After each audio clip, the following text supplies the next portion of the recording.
साथियों, सलाम, नमस्ते, सत श्री अकाल और जय भीम जोहार। साथियों, राजधानी रांची में जहां मुख्यमंत्री बैठते हैं, जहां राज्यपाल बैठते हैं, जहां एडमिनिस्ट्रेशन के जितने शिखर पायदान हैं, उस पर जो तख्त नशी होते हैं लोग, वो बैठते हैं। पुलिस की बड़ी कमान है यहाँ, डीजीपी, डीआईजी, सब कोई तो यही है। और इसी रांची शहर में आदिवासी बेटियों के साथ जैसा दुर्व्यवहार हुआ, इसे अपमान कहा गया। लोगों का कहना है कि ये झारखंडियों का अपमान है, कलंक है ये, और ये मामला तूल पकड़ता जा रहा है। दोस्तों, लगातार आप जीटो लाइव पर इसके अपडेट से रूबरू हो रहे हैं। भला नाराज लोग कैसे ना हो, गुस्सा भला कैसे ना फूटे। अगर आप मनुष्य हैं, आपके अंदर संवेदनाएं, आपके अंदर अच्छे बुरे की तमीज है, आपको अपनी माटी से प्यार है, तो आपका गुस्सा होना स्वाभाविक है, जायज है। गुस्से की अभिव्यक्ति भी होगी, कहीं कहीं हिंसक भी हो सकती है, हालांकि उसे बचा जाना चाहिए उससे। लेकिन एक स्पॉन्टेनियस जो चीजें घट जाती हैं, बहुत मुश्किल होता है उस भाव को संभाल पाना। आजसू पार्टी भी एंट्री कर चुकी है दोस्तों। आजसू पार्टी के तेज तर्रार नौजवान लीडर, पढ़े लिखे संजय मेहता,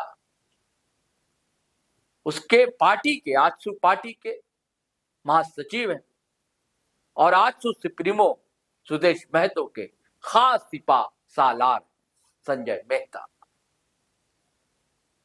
संजय मेहता ने जो अभिव्यक्त किया है, गंभीरता पूर्वक सोचने की, समझने की बात है।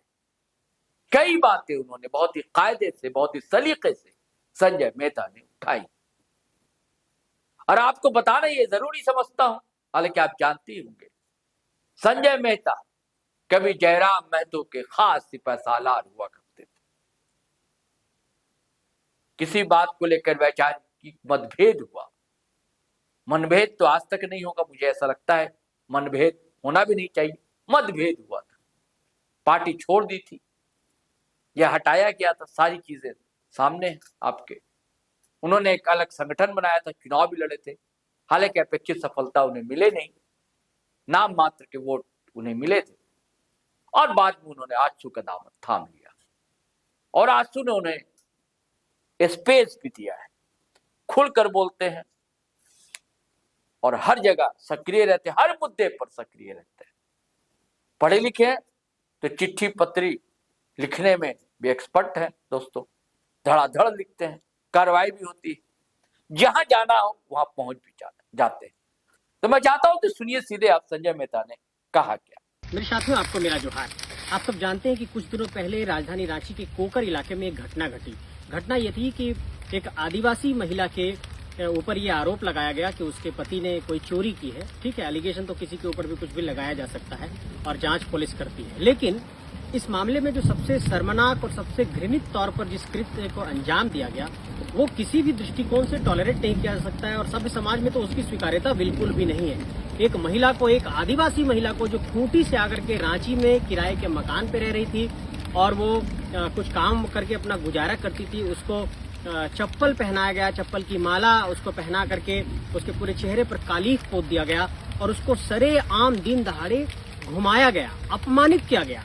मैं पूछना चाहता हूं आप सभी लोगों से कि झारखंड के, एक तो यहाँ के आदिवासी मूलवासी, यहाँ के जो गरीब तबके के लोग हैं, 2 जून की रोटी की तलाश में किसी तरीके से अपना गुजारा और गुजर बसर कर रहे हैं। और इस मामले में जो तथ्य सामने आया है कि जिन लोगों ने इस कृत्य को अंजाम दिया है, उनका झारखंडी माटी से कोई संबंध नहीं है, वो लोग यहाँ पर निवास कर रहे हैं और अपना रोजी रोजगार कर रहे हैं। मैं पूछना चाहता हूँ कि क्या कोई व्यक्ति आज जाकर के तमिलनाडु में किसी तमिल व्यक्ति को इस तरीके से घुमा सकता है? क्या कोई महाराष्ट्र में जाकर किसी मराठी व्यक्ति को इस तरीके से कालीख पोत करके, चप्पल का माला पहना करके उसको घुमा सकता है? क्या कोई आंध्र प्रदेश में जाकर के किसी आंध्र प्रदेश के निवासी के साथ ऐसा कर सकता है? क्या कोई अरुणाचल में जाकर के ऐसा कर सकता है? पहला तो ऐसा करना ही एक अपराध है, लेकिन अगर किसी का मन बहुत ज्यादा बढ़ा हुआ हो तो ऐसा कृत्य करने के लिए वो तमिलनाडु में, केरलम में, अरुणाचल में तेलंगाना में, ऐसे आंध्र प्रदेश में, ऐसे राज्यों में तो आप सोच भी नहीं सकते जहां पर क्षेत्रवाद की सोच बहुत चरम पर होती है। दूसरी बात मैं ये कहना चाहता हूं कि अगर आप झारखंड की मिट्टी पर आए हैं, इस मिट्टी ने आपको रोजगार दिया, इस मिट्टी ने आपको जगह दिया, इस मिट्टी ने अतिथि देवो भव के उस वक्त कहते कि उस पंक्ति को साकार किया, इस मिट्टी ने आपको शिक्षा दिया, व्यापार दिया, बिजली दिया, पानी दिया, जमीन दिया, आपने घर बनाया, आप यहाँ निवास करते हैं और यहीं के लोगों को चप्पल पहना करके और कालीक पोत करके आप घुमाते हैं। इतनी हिम्मत और हिमाकत लोगों में कैसे आ जाती है? आज इस राज्य के लोग भोले भाले हैं, इसलिए बहुत बड़ी कोई प्रतिक्रिया सामने नहीं आई। मैं साधुवाद देना चाहता हूं कि हमारे कुछ भाई बहन लोग गए थे और उन्होंने तीखी प्रतिक्रिया व्यक्त की और इसका विरोध जताया है। लेकिन अगर आज की तारीख में झारखंड के अंदर ऐसी घटनाओं का हम बहुत मुखरता से विरोध नहीं करेंगे, तो ऐसी ताकतें जो झारखंड में आकर के बसी हैं और जो झारखंडी सोच को एक तरीके से घृणित मानसिकता से देखते हैं, उन लोगों को इस संदेश देना चाहता हूं। ये कोई राजनीतिक और सामाजिक तौर पर नफरत फैलाने की बात मैं नहीं कह रहा हूं। मैं ये कह रहा हूं कि जिस मिट्टी ने आपको यहाँ पर बसाया है, उस मिट्टी के प्रति आपके अंदर कृतज्ञता का भाव होना चाहिए। उस मिट्टी के प्रति आपके अंदर ये भाव होना चाहिए कि इस मिट्टी ने मुझे यहाँ पर बसाया है, तो यहाँ के लोगों का सम्मान, यहाँ के लोगों की गरिमा, यहाँ के लोगों की सुरक्षा मेरा परम कर्तव्य बनता है। इसलिए मैं आप लोगों से कहना चाहता हूँ, उन सभी लोगों से कहना चाहता हूँ कि झारखंड के आदिवासी और मूलवासी के गरिमा, सुरक्षा और सम्मान के साथ किसी भी तरीके का कोई खिलवाड़ नहीं करिए। कोई भी झारखंडी इसको बर्दाश्त नहीं करेगा, हम इसको बिल्कुल टॉलरेट नहीं कर सकते हैं। और आने वाले वक्त में अगर बहुत तीखी प्रतिक्रिया व्यक्त करने की भी जरूरत पड़ी तो हम लोग तीखी प्रतिक्रिया व्यक्त करेंगे। इसलिए एक तरीके से इसको हिदायत समझिए, चाहे चेतावनी समझिए, लेकिन झारखंड के आदिवासी और मूलवासी के साथ किसी भी प्रकार का ऐसा कोई व्यवहार जो उनकी गरिमा, सुरक्षा और सम्मान को नुकसान पहुंचाता है, इसको हम लोग बर्दाश्त नहीं कर सकते हैं। और आपसे यही कहना चाहते हैं कि आइए मिलकर सौहार्द को बढ़ाते हैं, भाईचारे को बढ़ाते हैं, मिलकर के रहते हैं और झारखंड के आदिवासी और मूलवासी का सम्मान करते हैं। आपने कोकर में जो कुछ किया है, इसको बिल्कुल भी स्वीकार नहीं किया सकता। पुलिस से अनुरोध है कि आप ST-SC मामले के तहत जो भी आप कार्रवाई कर रहे हैं, आप निष्पक्षता से करिए और जो भी इसमें दोषी है आप उस पर कार्रवाई करिए। ऐसे किसी भी कृत्य का हम लोग भर्त्सना करते हैं, निंदा करते हैं और एक तरीके से कह सकते हैं कि मजम्मत करते हैं। इसको हम लोग स्वीकार नहीं कर सकते। बहुत शुक्रिया, धन्यवाद, जोहार। तो साथियों, आपने संजय मेहता को सुना, नहीं सुना तो बार बार सुनिएगा और गौर कीजिएगा।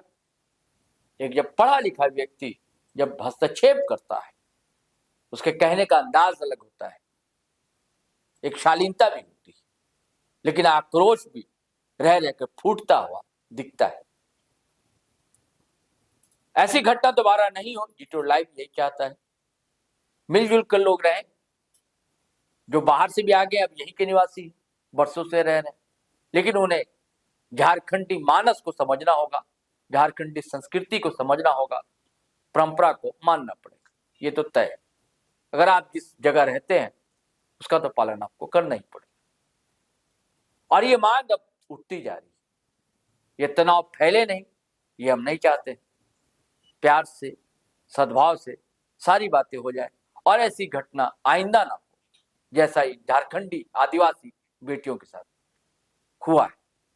चलिए साथियों, चलते हैं, फिर नए वीडियो के साथ हाजिर रहेंगे। लेकिन आपसे गुजारिश है, अगर आपने हमारा चैनल सब्सक्राइब नहीं किया, आप पहली बार आए तो सब्सक्राइब कर लीजिए, दोस्तों से भी करवाया कीजिए। अलग ढंग की सोशल और पॉलिटिकल स्टोरी है आपको मिलती है यहाँ पर।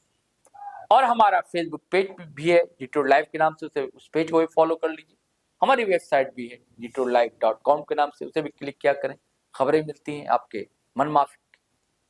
तो चलिए, नए वीडियो के साथ हाजिर रहूंगा। तब तक के लिए इजाजत दीजिए, आज्ञा दीजिए। जय हिंद, जय भारत।